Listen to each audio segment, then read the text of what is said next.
Быстро растут в зоне БАМа новые города, такие как Нерюнгри.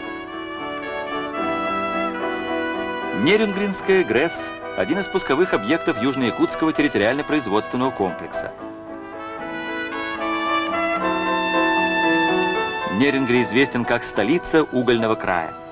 Запасы коксующихся углей оцениваются в десятки миллиардов тонн. И очень важно, что они пригодны для открытой разработки. Коллектив разреза уверенно наращивает темпы добычи.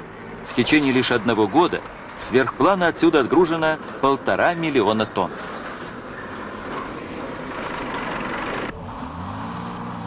Успешная работа горняков во многом зависит от мастерства и слаженности экипажей большегрузных самосвалов. Водитель Анатолий Брагин, обладая большим опытом, одним из первых освоил самую мощную из работающих здесь машин грузоподъемностью 180 тонн.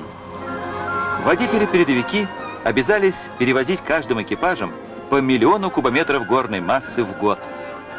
Магистраль века ускорит развитие многих районов Сибири.